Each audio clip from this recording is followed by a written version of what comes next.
At syempre, sa kwentuhan natin ngayong hapon, isasalang natin sa Creator Spotlight ang mga nasa likod ng librong pambata. Si Migoy ang Batang Tausug. O ibang ano to ibang title naman ito. Pero alam nyo ba, sa totoo lang, bibihira po kasi yung mga aklat pambata na ganito yung kwento. Kakaiba siya dahil sumasalamin siya sa kultura ng mga kababayan nating Tausug. So nagbubukas din po ito sa mga bata ng kamalayan para sa ibang kultura. Papasukin na po natin. Unahin natin, no? Ay, sabay sila, di ba? Pakilala ko muna. Yung una, inspirasyon po siya ng kwento nitong si Migoy. Sino si Migoy sa totoong buhay? Si Migoy daw ay passionate siya sa pagdating sa kultura, kasaysayan at pagpapakilala ng mga pagkain. Talagang usapang pagkain. Ano ba yan? Nag-lunch na ako Mula po sa Zamboanga, Basilan, Sulu at Tawi-Tawi. Ang sarap kaya ng pagkain nila dyan. Siya po ay isang Manila-based restaurateur at chef. Pinahirapan mo ako dito, Lowell. At owner po, may-ari po ng kauna-unang Southern Mindanao Restaurant dito sa Metro Manila. Kasama po natin ngayong hapon si Miguel Cabel Moreno o Chef Miggy. Ayan. At syempre, makakasama din natin ang isang award-winning children's book illustrator. Ayan, nagtapos po siya sa kursong Fine Arts sa UP at tinatahak ang karera sa paggawa ng illustration para sa mga pambata. Kasalukuyan din po siya na meron na siya 16 na published titles. More to come Ayan, syempre mula sa kilalang publishing houses, kabilang na po yung Paper Cat Books. Hi po, Miss Cat. Advocate din po siya sa pagsusulat ng children's literature sa pamagitan po na sinasagawa niyang pro bono workshop. Turuan mo nga ako, Dani. Ako talaga, no? Si Miss Daniel Florendo. Si Dani, nakasama ko to sa AFCC. Hi, hello po sa inyong dalawa. Miggy and Dani, hello. Hello. Hi, Miss Divine. Kumusta? Hi, Miss Divine. Magandang hapon. Yes, Chef Miggy, kumain na po ako. Pero parang, pag binabasa ko yung parang, yung intro mo pa lang Sorry. Ayan, hi Dani, kumusta ka? Nasa Manila ka ba? Uy, I'm here in Baguio. Uy, ang lamig. Anong lamig ngayon dyan? Temperature ngayon? Ay, actually, mainit na. Mainit na. Ready for summer. Yes. At alam nyo ba na si Miss Dani ay isa sa mga illustrator po ng Philippine Book Festival. Susunod na yung kwento na yon. Ngayon, iba ang kwento natin. Pero mabanggit ko lang, ito palang libro ng si Migoy, ang Batang Tausug, ay sinulat po nila Nelson Canlas, si Nelson at saka yung kanyang sister-in-law na si Dr. Isabel Cabel Moreno. Wow! At ang inspirasyon nga dyan, ito si Chef Miggy. Chef, paano ba nabuo itong konsepto na itong kwento ni Migoy? Actually, Miss Divine, initially dapat Christmas gift lang ito para sa akin ni Nelson, ng kapatid ko. Mm-hmm. Pero sabi ng aming publisher na si Miss Kat at saka ng aming editor na si Miss Odette de Guzman, it will be very selfish of Nelson to not share it to the world, especially na isang children's book na tulad nito na alam naman natin ay the first of its kind. Yes, na tinatackle ang story and culture history ng mga Tausug people of Southern Mindanao. So doon ito nagsimula. And then nung nahawakan ko yung libro, nabasa ko, nakita ko, ako na mismo nagsabi kay Nelson, let's push for publishing this so that we can share this to the rest of the children in the Philippines and hopefully the rest of the world. Oo, kasi alam mo, nabasa ko nga, nabanggit ko nga kanina na parang iba siya kakaiba siya at napaka-importante talaga na ma-share din to, mabasa din to ng mga bata. Kasi culture, Yes. It's about culture din, pero sa kwentong pambata, 'di ba? Yes, So maganda siya. tama po. Pero Opo, tama po. At saka, dinidiscuss din namin dito basically is not just the culture and history, kundi yung pagkain, yes, oo food. nga. Kasi ako, I am a purveyor and I champion the best of the cuisines from the South. Mm-mm. So kaya talagang gusto namin it will transcend beyond the restaurant. Ika nga, Miss, ano. Oo, tama at ang ganda ng pagkakalarawan actually. Pero tanungin ko si Dani. Miss Dani, ano yung challenges mo dito sa pagbuo ng librong si Migoy? Um, Inspirado ka naman, no, sa habang ginuguhit yung mga character. Definitely. So, yung book namin with Nelson and si Doctora Isabel. And thank you again. Hi, Kat. I know you're watching. This is actually our first time meeting, no? Kami ni Oo. Chef Miggy. Hi, Yes, finally get hi. to illustrate the Yes, man behind the character. So yung yes, isang thank you. challenge dito is culture is quite tricky to illustrate, Mm-mm. right? I'm from Baguio, and Yun nga. I've never been to Holo. Oo I've nga. never alam niyo, like, I have to do research. So a Mm-mm. majority of my books, especially yung book na to, is researched first. Mm-mm. And how was the research conducted? Syempre, si Nelson actually, well, hindi na to secret ha, Miggy. Ah, We were Yeah, invited to dine and taste food coming from your restaurant, from Holo. mm-mm. And from there, parang immersed ako sa culture. And I was thinking, how can I illustrate this? I should make sure that what I've eaten, I can translate it Yes. into an illustration. I have to give this justice because it's not just illustrating food. It's illustrating the narrative of your community. Oo nga, kaya nga yes. sabi ko, teka lang, si Danny ay from Baguio, tapos ito-drawing niya ay from Mindanao. Parang ang hirap. Yun nga, talagang kailangan ng research, di ba? Buti naman na talagang nagets mo pa rin at ang galing, di ba? Definitely, yung I enjoyed yung different flavors, no? And then I'm trying to compare. And hindi naman compare, but more like, oh yes, I compare, seeing, okay, I've eaten this before. What makes this different? Can I create this imagery to make sure it looks just like what I've eaten? You Mm-mm. know, tas yung mga kwento niya, ang dami niyang kwento si Nelson. And he was telling me exactly, this is what it's like here, Mm-mm. sabi niya. So this is what we're going to, or this is our creative direction. So Nelson was very much hands-on. Even si Miss Kath was very hands-on into the production. Oo. Chef Miggy, pero bakit pagkaing tausug ang gusto nyong mai-highlight dito sa libro? Other than iba pang aspeto ng kultura ng mga tausug. Yes, syempre, bukod sa ako'y pinanganak sa Holo Sulu at lumaki ako sa Zamboanga City, as early as 8 years old, I recall, nasa kusina na ako ng Mm. grandmother ko at saka ng mother ko kasi they became sort of my inspiration moving into having my own restaurant. Doon nagsimula, nag-spark yung interest ko sa Tausug cuisine kasi yung aming bahay ay parating nagiging host for guests, friends, and family.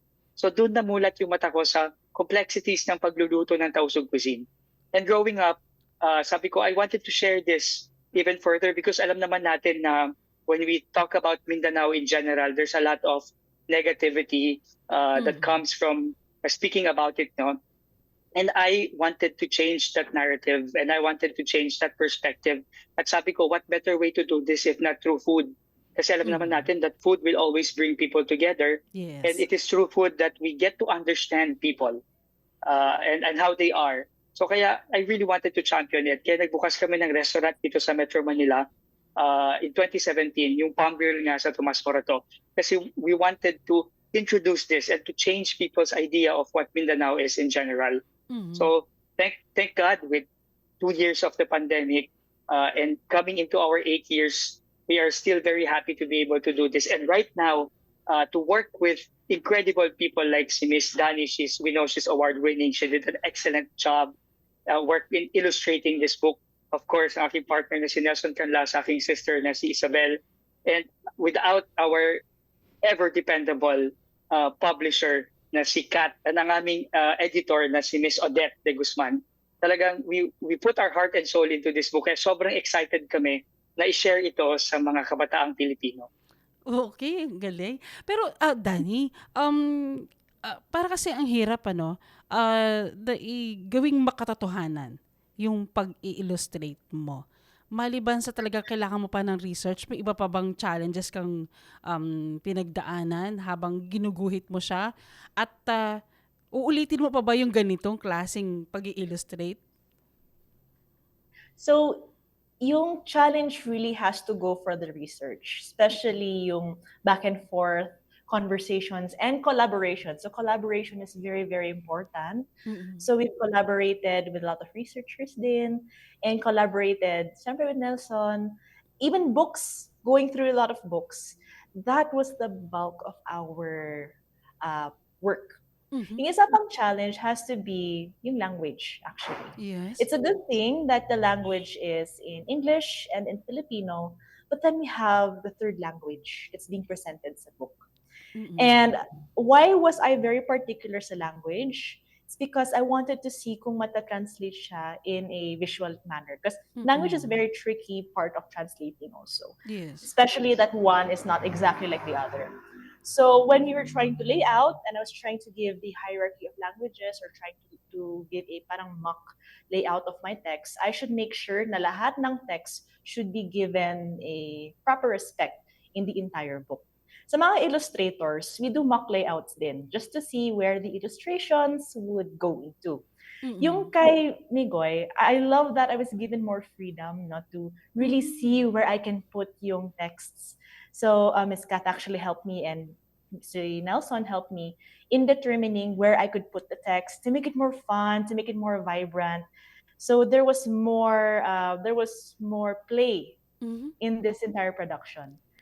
And I think that's what I could really say more about our book with Miss Kat Oh, for me. mga For inabot ka ng ilang buwan bago mo siya talagang nabuo?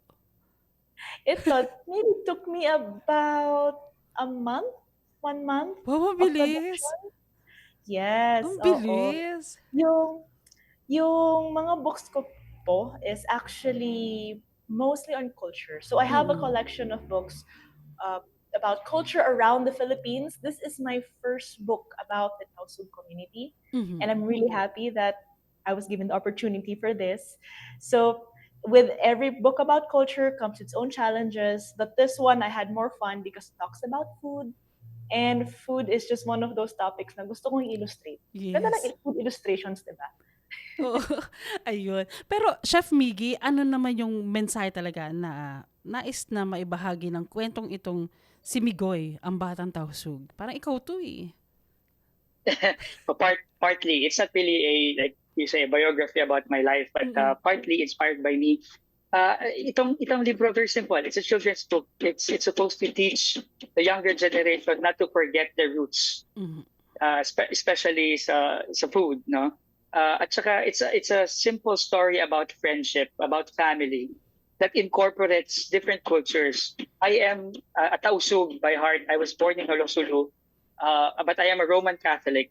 And just like Mikmik and Fatima, I had Muslim friends growing up. And back in the day, we remember that there is no division, there's no divide.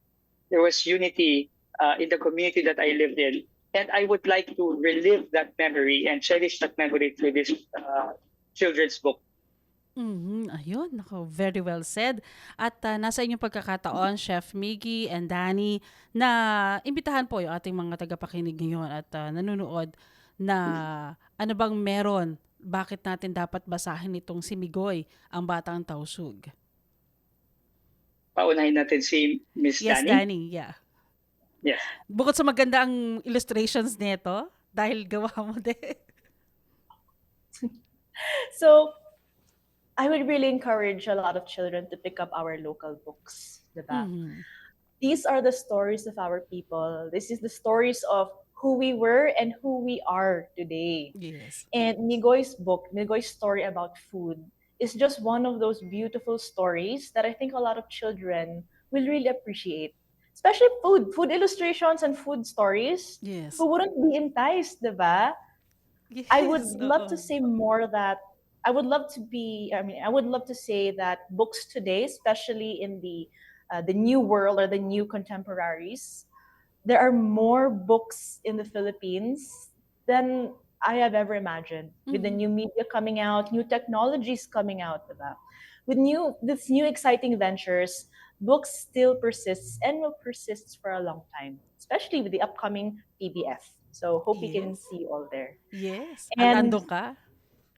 just like an artist uses the pen and the paper and a paintbrush and the paper, a chef and the one who loves food uses these culinary experts, may it be with a pan, may it be with a spoon or all, to create their own artistic creation. So this book is just a reflection of a lot of our creative endeavors as Filipinos in both the written world, the creative world, and even the culinary world. Ayun, thank you. At yes, Chef Biggie. But that was very wonderful, Miss Danny. Thank you. Just to add to what she said, yeah, we have to support all the children's book that are locally ours. We have to be very, very proud of those books. And I think it's high time for us to give Migoy, the Batang Tausug, a chance because it talks about a community that has never been given the chance to express themselves without any negative connotations or ideas. So itong si Migoy, ang Batang Tausug, it's a good addition to a children's book that you can share. And it talks about so much of the heart and soul of what we do. And to have this in a beautifully illustrated book available very, very soon to everyone, it's an opportunity for us to teach our children of different cultures, different religion, and the positive things that we can get from this, no matter how simple a children's book can be. It is very inspiring, and I hope it will inspire many more to produce more of this kind of books, children's book that will tackle different kinds of tribes in the Philippines and cultures and history, because ang buong Pilipinas ay marami pang pwedeng i-offer to the rest of the world. Ayun, very well said po. Chef Miggy and Miss Danny, thank you so much.